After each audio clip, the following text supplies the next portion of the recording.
Hello friends, आज की इस नए वीडियो में आप लोगों का एक बार फिर से स्वागत है। दोस्तों, आज की इस वीडियो में बहुत ही इंटरेस्टिंग टॉपिक पर बात करने वाला हूं। दोस्तों, टॉपिक है विशेष श्रेणी राज्य का दर्जा, और अगर इसको आम भाषा में कहें तो विशेष राज्य का दर्जा। अब दोस्तों, ये टॉपिक काफ़ी ज़्यादा न्यूज में रहता है। कब रहता है? जब इलेक्शंस हो रहे होते हैं किसी भी राज्य में, और ख़ासकर उस राज्य में जो कि इस मतलब विशेष राज्य की मांग कर रहा होता है।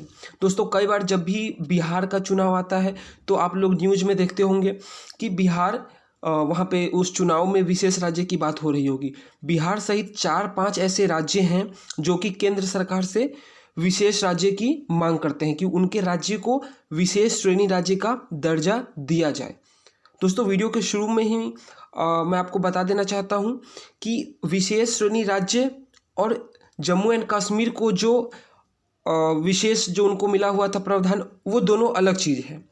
यहाँ पे ये कैसे अलग है जम्मू एंड कश्मीर से, वो आपको ऐसे समझ में आएगा कि जम्मू एंड कश्मीर को स्वायत्तता दी गई थी, यानी कि उनको बाकी राज्यों के मुकाबले आज़ादी दी गई थी। उनका अपना संविधान था, उनका अपना मतलब झंडा था, तो उनको जो मतलब स्पेशल ट्रीटमेंट दिया जाता था वो, और मैं इस वीडियो में जो मैं बात करूँ टॉपिक दोनों अलग है, तो आप कंफ्यूज मत होइएगा। तो दोस्तों, क्या है विशेष राज्य का दर्जा, किन राज्यों को मिल चुका है, कौन से वो राज्य हैं जो इसकी मांग कर रहे हैं, क्या लाभ होता है विशेष राज्य का दर्जा मिलने के बाद, तो इन सभी बातों को हम इस वीडियो में डिटेल में जानने वाले हैं। तो दोस्तों, वीडियो में लास्ट तक बने रहिए, और अगर वीडियो पसंद आए तो वीडियो को ज़्यादा से ज़्यादा लाइक कीजिएगा। तो चलिए दोस्तों, अब शुरू करते हैं। तो दोस्तों, क्या है विशेष राज्य का दर्जा, ये जानेंगे हम। क्यों राज्य इस दर्जे की मांग करते हैं, ये भी जानेंगे। विशेष राज्य का दर्जा मिल जाने से किसी राज्य को क्या क्या फ़ायदा होता है, क्या लाभ होता है, इस बात को भी जानेंगे। और यह दर्जा किस राज्य को दिया जा सकता है, सबसे अहम सवाल है कि ये किस राज्य को दिया जा सकता है, और बिहार को यह दर्जा क्यों नहीं दिया जा रहा है, या अब तक क्यों नहीं दिया गया है। तो इन सभी बातों को हम जानेंगे कि क्या होता है विशेष राज्य की दर्जा, क्यों मांग करते हैं राज्य, अगर जो मांग करते हैं जिनको मिल जाता है तो उनको क्या फ़ायदा होता है, और बिहार इस मतलब विशेष राज्य की दर्जा की क्यों मांग करता है, और क्या दिया जा सकता है बिहार को। तो इन सभी बिंदुओं पर चर्चा करने वाले हैं। अब दोस्तों, किस राज्य को देना है, मतलब किसी राज्य को अगर विशेष राज्य का दर्जा देना है तो उसके लिए कुछ मापदंड तय किए गए हैं, और उस मापदंड के जो फिट बैठता है जो भी राज्य, यानी कि जो भी मापदंड यहाँ पे तय किए गए हैं, आगे बात करेंगे कि वो कौन कौन से मापदंड है। तो जो भी राज्य इन मापदंडों को पूरा करता है उसी को विशेष राज्य की दर्जा दी जाती है। अब दोस्तों, किन राज्यों को यह मतलब मापदंड में किन राज्यों की बात की गई है, तो दोस्तों जो पहाड़ी क्षेत्र हैं, पहाड़ी इलाका या दुर्गम क्षेत्र का कहने का मतलब है कि जहां हम आसानी से नहीं पहुंच सकते हैं, उन जगहों का, उन क्षेत्रों का जहां का आबादी का जो घनत्व है वो बहुत कम है, और वहां पे जनजातीय जो उनका मतलब जनसंख्या है वो अधिक होना, या चारों तरफ से वो अंतर्राष्ट्रीय सीमा से सटा हुआ हो, पड़ोसी देशों से लगा हुआ हो, और आर्थिक एवं आधारभूत वहाँ पे जो ढांचा है वो उसकी कमी होना, और राज्य की आय की प्रकृति का निर्धारित नहीं होना। जहाँ ये वो मापदंड है जिस पे राज्यों को नापा जाता है, तौला जाता है कि अगर इसमें इन सभी मापदंडों में वो फिट बैठ रहे हैं, तभी जाकर उस राज्य को सोचा जाता है या सोचकर दिया जाता है कि इस राज्य को विशेष राज्य का दर्जा देना चाहिए कि नहीं देना चाहिए। अब दोस्तों, एक बार फिर से देख लीजिए कि वो कौन कौन से मापदंड होते हैं। पहाड़ी इलाका होना चाहिए, एक बार बैक करके दोबारा जानते हैं कौन कौन से होते हैं। पहाड़ी इलाका होना चाहिए, दुर्गम क्षेत्र होना चाहिए, आबादी का घनत्व जो है वो कम होना चाहिए, जनजातीय जो जनसंख्या है वो अधिक होना चाहिए, पड़ोसी देशों से उसका सीमा लगा होना चाहिए, वहाँ पे जो इंफ्रास्ट्रक्चर है और इकोनॉमी है वहाँ का बहुत कमज़ोर होना अगर है, तब जाके उनको विशेष राज्य का दर्जा दिया जा सकता है। अब दोस्तों, अब तक किन राज्यों को मिला है ये भी जान लेते हैं। तो दोस्तों, अब तक देश के इन राज्यों को विशेष दर्जा मिला है। कौन से वो राज्य हैं? अरुणाचल प्रदेश, असम, मणिपुर, मेघालय, मिजोरम, सिक्किम, त्रिपुरा, जम्मू कश्मीर पहले राज्य था दोस्तों, इसको हटा दीजिए आप, हिमाचल प्रदेश और उत्तराखंड, तो इन राज्यों को मिला एक बार फिर से अरुणाचल, और एक बार फिर से देख लीजिए कौन कौन से वो राज्य हैं, अरुणाचल प्रदेश, असम, मणिपुर, मेघालय, सिक्किम, त्रिपुरा, हिमाचल प्रदेश और उत्तराखंड। इन राज्यों को केंद्र सरकार की तरफ से विशेष श्रेणी राज्य का दर्जा दिया गया है। अब दोस्तों कब कब दिया गया है इसको भी एक बार देख लीजिए आप। तो दोस्तों असम और नागालैंड को 1969 में दिया गया है, हिमाचल प्रदेश को 1971 में, मणिपुर, मेघालय और त्रिपुरा को, और सिक्किम, अरुणाचल प्रदेश और मिजोरम इन सभी को 1975 में, और उत्तराखंड को 2001 में विशेष श्रेणी राज्य का दर्जा दिया गया है। अब दोस्तों अभी तक जिन राज्यों को मिला है विशेष राज्य का दर्जा, तो उनके पीछे क्या कारण था? तो दोस्तों अब तक देश में जिन राज्यों को विशेष श्रेणी राज्य का दर्जा मिला है उसके पीछे मुख्य आधार उनकी दुर्गम भौगोलिक स्थिति या वहाँ पे व्याप्त सामाजिक आर्थिक विषमताएं हैं।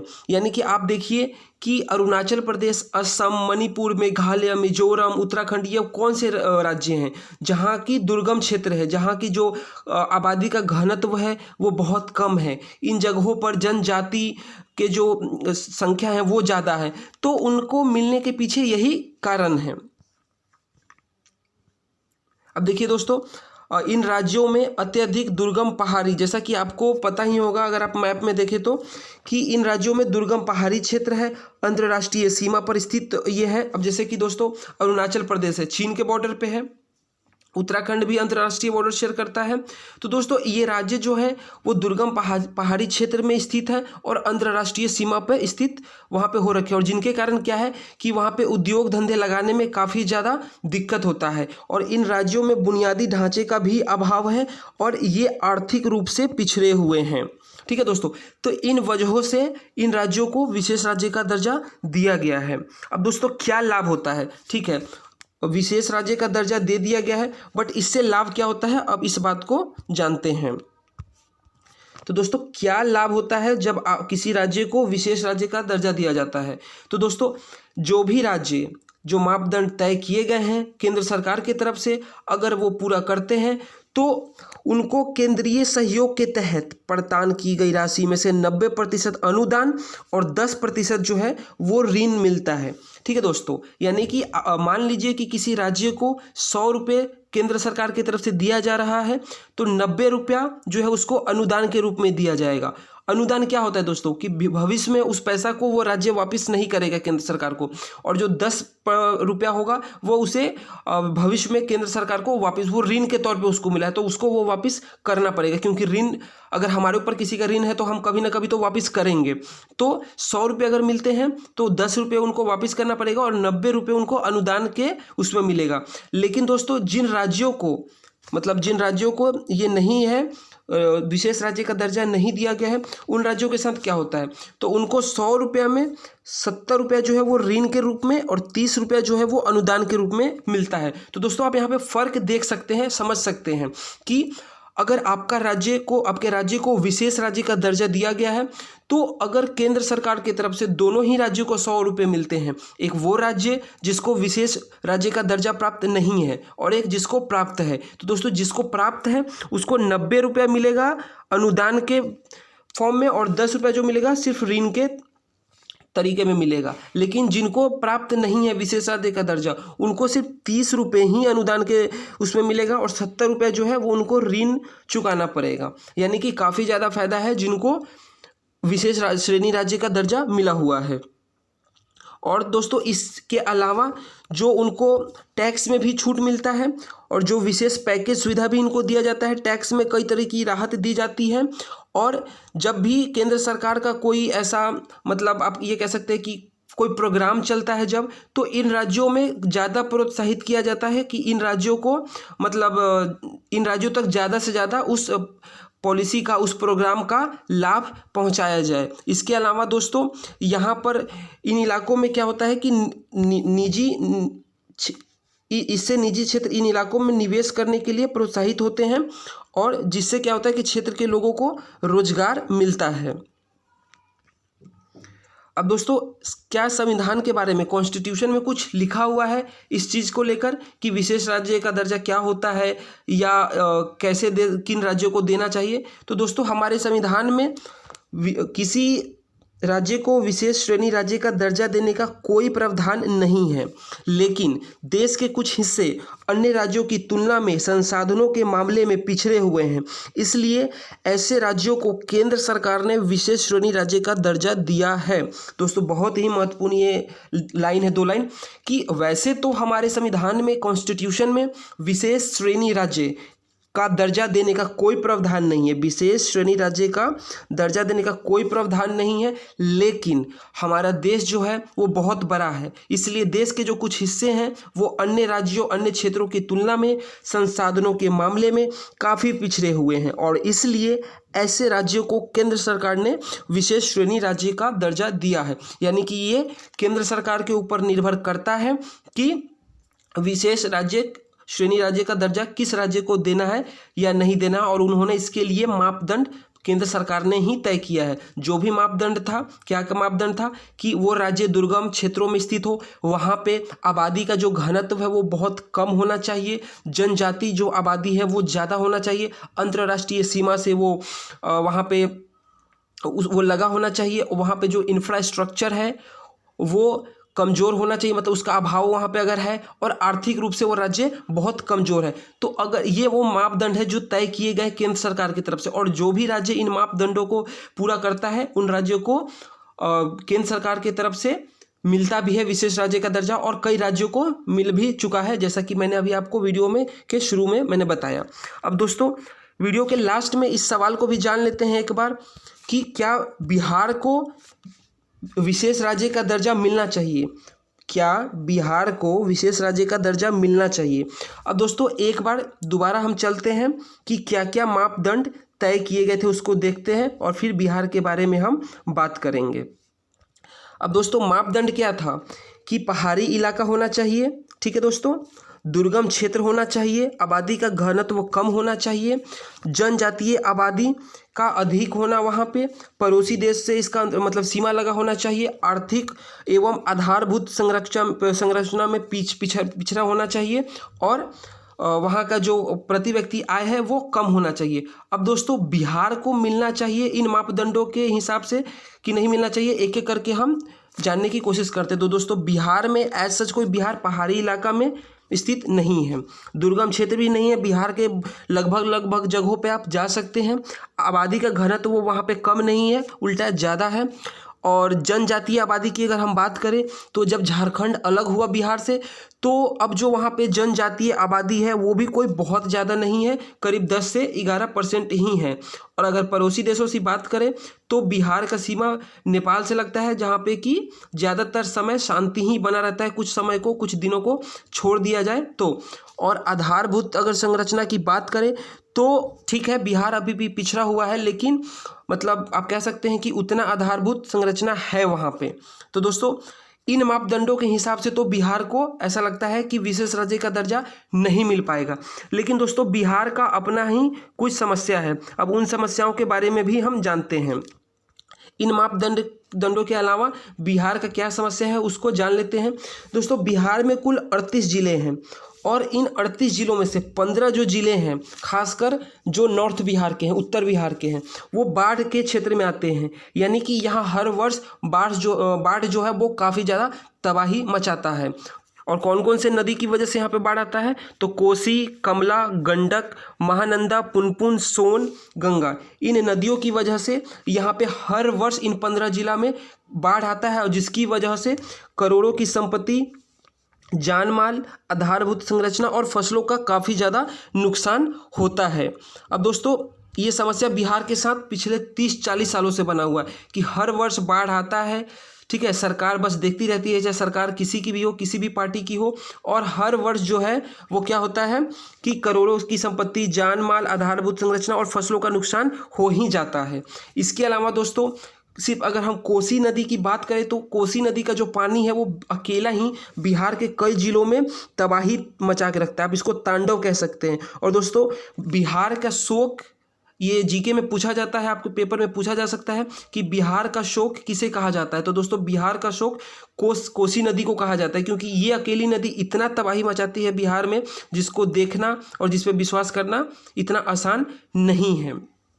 और दोस्तों इसके साथ साथ बिजली, सिंचाई, स्कूल, अस्पताल, इनका भी वहाँ पे अभी भी अभाव है। ऐसा नहीं है कि बिल्कुल भी नहीं है बिहार में, लेकिन जितना होना चाहिए उतना नहीं है।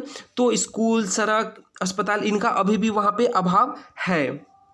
और दोस्तों, अब जब बाढ़ आता है तो क्या होता है कि पुनर्निर्माण के लिए, यानी कि जो नष्ट, मतलब जो संरचना वहाँ पे आधारभूत, जब वो नष्ट हो जाता है, सड़क टूट जाते हैं, फसल खराब हो जाते हैं, तो फिर से पुनर्निर्माण करने के लिए अतिरिक्त धनराशि की चुनौती भी बनी रहती है। यानी कि हर साल बिहार सरकार का जो पैसा है वो बाढ़ से जो बिहार में तबाही मची है उसको सुधारने के लिए, रिवाइवल के लिए, पुनर्निर्माण के लिए उस पर बहुत ज़्यादा अतिरिक्त धनराशि मतलब खर्च करना पड़ता है, जो कि एक चुनौती बना रहता है बिहार राज्य के लिए। इसके अलावा दोस्तों, जहाँ बिहार के उत्तर के जो जिले हैं वो बाढ़ से परेशान होते हैं, तो दक्षिण के जो जिले हैं वो सूखा पड़ने की वजह से परेशानी होते हैं। यानी कि बिहार का अपना आप ही समस्या है बहुत सारे, और उन्हीं समस्याओं से बिहार जो है वो जूझता रहता है। और आज भी बिहार में जो गरीबी है वो भारत में सबसे ज़्यादा है, और जिसकी वजह से दोस्तों बिहार के जो नौजवान हैं, जो लड़के हैं, उनको बिहार से बाहर निकलकर दिल्ली, मुंबई, चेन्नई, बेंगलुरु जैसे शहरों में जाना पड़ता है। और इससे दोस्तों क्या होता है कि बिहार में सिर्फ जो बूढ़े लोग हैं, जो बच्चे हैं या जो महिलाएं हैं, इनका ही जनसंख्या आपको बिहार में देखने को ज़्यादा मिलेगा, क्योंकि जो 15 साल से 60 साल तक के जो पुरुष होते हैं वो बिहार को छोड़कर और बिहार से बाहर आ जाते हैं। अब इससे बिहार को क्या नुकसान होता है, ठीक है दोस्तों, कि जो वहाँ पे एक तरीके से इंग्लिश में टर्म कहा जाता है दोस्तों, ब्रेन ड्रेन, यानी कि दिमाग की कमी। तो जो भी वहाँ पे जो लोग होते हैं, जो कुछ डिग्री हासिल कर लेते हैं, जो पढ़ लेते हैं, तो फिर वो बिहार में नहीं रुकते हैं, वो बिहार में निवेश नहीं करते हैं, क्योंकि वो अपना प्रॉफिट देखते हैं और वो बिहार से बाहर निकल के दिल्ली, बॉम्बे जैसे शहरों में या इवन दूसरे मुल्क में चले जाते हैं।